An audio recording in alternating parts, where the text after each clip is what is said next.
toxique pour que les Togolais continuent à se battre entre eux, entre partisans de partis politiques, pendant que lui, il est tranquille, il fait son petit bonhomme de chemin.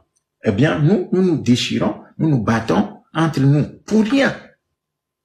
Donc, il faut dépasser absolument la question des partis politiques au Togo pour s'engager dans la construction d'un véritable mouvement de libération nationale dans ce pays. Nous avons travaillé, le Mortra a travaillé depuis des années sur ce schéma. Nous l'avons écrit, documenté dans la presse. Nous avions fait plusieurs interviews, écrit des articles depuis des années dans le journal de Ferdinand Haïté qui vient d'être envoyé en exil par le pouvoir de Fagne Singbe. Aujourd'hui, les Togolais sont très affaiblis. On ne dirait pas que le Togo a affronté l'une des pires dictatures dans ce continent. Nous sommes très affaiblis. Le peuple est dispersé. Tout le monde a peur. La peur a paralysé les intelligences et les volontés dans ce pays. Tout le monde a fui ce pays. Nous avons démissionné. Nous avons démissionné face à ce pouvoir-là. Et quand nous avons démissionné, qu'est-ce que nous faisons? Nous cherchons des boucs émissaires pour leur imputer notre échec collectif. Nous cherchons des boucs émissaires que nous voulons charger de cet échec-là. Mais ça ne construit pas un pays. Et ce n'est pas comme ça que le peuple togolais va pouvoir redresser la situation. Ce n'est pas comme ça que le peuple togolais va pouvoir se relever, se redresser face à ce pouvoir-là. Et ce pouvoir, le Mortra l'a toujours dit, la seule chose qui lui fait peur, c'est la mobilisation populaire. C'est la force populaire qui lui fait peur. Ce n'est pas les partis politiques qui lui font peur. Parce que ce pouvoir sait très bien qu'il a cassé les partis politiques et qu'il dispose de ses agents au sein de ces partis politiques. Il sait très bien qu'il a instauré la division, la guerre entre ces partis politiques-là. Donc la seule chose qui fait peur à ce pouvoir, c'est le peuple togolais lui-même. Voilà pourquoi ce pouvoir utilise tous les instruments pour alimenter des guéguerres entre nous, pour nous empêcher de nous rapprocher les uns des autres, du nord au sud, de l'est à l'ouest, du sud au nord, du centre au sud, du centre au nord, ainsi de suite. Ce pouvoir fait tout pour que la pomme de discorde s'instaure entre nous de manière durable, pour éviter que les Togolais du nord s'allient aux Togolais du sud, les Togolais de l'ouest s'allient aux Togolais de l'est, pour construire un véritable mouvement de libération nationale. C'est ça que ce pouvoir craint. C'est ça que ce pouvoir craint. Donc, nous, intelligemment, nous devons travailler sur ça, sur notre unité, sur le renforcement de notre esprit patriotique. La nécessité de dépasser les querelles de partis politiques et d'associations, soi-disant la société civile. Dépasser les clivages malicieusement construits entre nous, sur des bases ethniques, sur des bases faussement régionalistes. Nous devons dépasser tout ça. Kabien, Mossi, Tchokosi, Moba, Evé, Mina. Nous sommes tous embarqués dans le même bateau.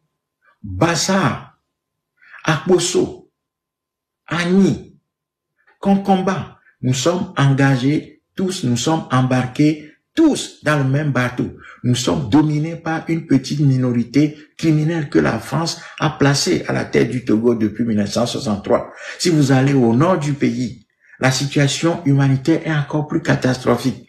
L'économie togolaise est à terre. Le pays souffre énormément. Les infrastructures de base n'existent pas. Les soins de santé sont encore au stade de la pierre dans ce pays. Les routes sont complètement défoncées. Les routes qui ont été construites au temps de la colonisation sont encore là et sont trouées par la pluie. Il n'y a rien dans ce pays. Les Togolais souffrent énormément. La jeunesse togolaise souffre énormément. Les femmes togolaises souffrent énormément. Pour pouvoir manger, il faut voir ce que les Togolaises et Togolais doivent faire pour pouvoir avoir le pain quotidien. Pendant ce temps, ce régime vole tout, accapare tout dans ce pays, dispose des richesses. Fagne Singbe et ses amis se promènent avec des caisses d'argent. Le fonds Covid, soi-disant, qui est de l'argent prêté par le Togo, c'est-à-dire de l'argent que le contribuable togolais doit payer, des centaines de milliards de francs CFA. Qu'est-ce qui s'est passé? Ces gens ont détourné encore cet argent. Et quand le rapport de la Cour des comptes, soi-disant, est sorti, qu'est-ce que ces gens ont fait? Ils l'ont minimisé, ils ont cassé toutes les critiques qui pouvaient s'élever contre la gestion de ce fonds Covid et ils ont tué l'affaire. Personne n'a été arrêté ni jugé. Non, nous sommes en face d'un pouvoir criminel qui enfonce le pays, qui vole tout dans ce pays. Les scandales économiques sont légion dans ce pays. Des assassinats. Ce pouvoir est allé même jusqu'à assassiner ses propres militaires, ses propres agents militaires dans des camps militaires. Ce pouvoir assassine tout le monde, jette des gens en prison. Jean-Paul Omoulou, aujourd'hui, est en prison. Pour avoir fait quoi? Pour avoir critiqué ce pouvoir. Pendant ce temps, les vrais criminels, ceux qui devraient être en prison, à commencer par Faure Gnassingbé lui-même, qui a assassiné des centaines de Togolais jusqu'à présent, se pavanent. Les criminels sont là. C'est eux qui dirigent. Donc, il faut absolument qu'en prenant en compte l'ensemble de ces éléments, les Togolais dépassent les querelles des partis politiques. Parce que si nous restons dans la querelle des partis politiques, nous allons laisser ce pouvoir continuer. Et ça, ce n'est pas dans notre avantage. Voilà pourquoi nous devons dépasser les partis politiques. Nous-mêmes, en tant que peuple, chercher à nous construire et à construire une révolution populaire dans ce pays. C'est ça la clé. Si nous ne faisons pas ça, ce pouvoir va continuer. Ce pouvoir criminel franco-gnassingbé va continuer au Togo. Et les Togolais vont continuer à souffrir. Et rien ne changera notre sort dans ce pays si nous-mêmes Togolais, nous ne nous levons pas. Voilà pourquoi la jeunesse togolaise doit chercher à sortir du piège des partis politiques et du piège des conflits entre associations soi-disant de la société civile. S'élever vers l'esprit patriotique, atteindre un haut niveau de conscience politique pour construire un véritable mouvement de libération nationale dans ce pays en dépassant tous les clivages. Un mouvement autonome. Nous devons passer de l'opposition des partis politiques à une opposition populaire maintenant. Nous devons absolument arriver à cette opposition populaire où le peuple lui-même se dote des structures et de l'organisation qu'il faut pour affronter ce pouvoir et ces faux opposants qui l'accompagnent dans ces aventures électoralistes qui ne sont que des mascarades dans ce pays depuis 1990. Donc, la clé du problème togolais est entre les mains des Togolais eux-mêmes. Personne ne viendra de l'étranger nous sauver. Faure Gnassingbé, comme nous l'avons tout dit, n'a pas peur de l'armée parce que Faure Gnassingbé a construit une armée dans l'armée. Et c'est ce petit noyau, c'est ce petit groupe qui détient la puissance militaire dans ce pays.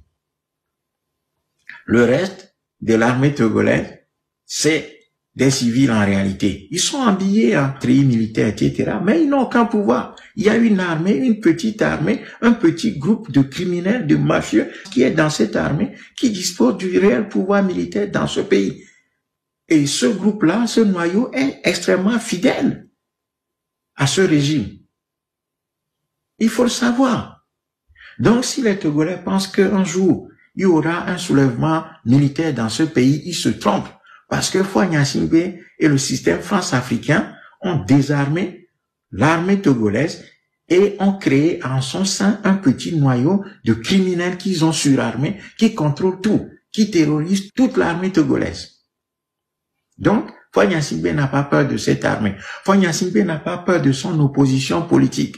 Parce qu'il a cassé ses partis politiques, il a introduit de la division au sein des partis politiques.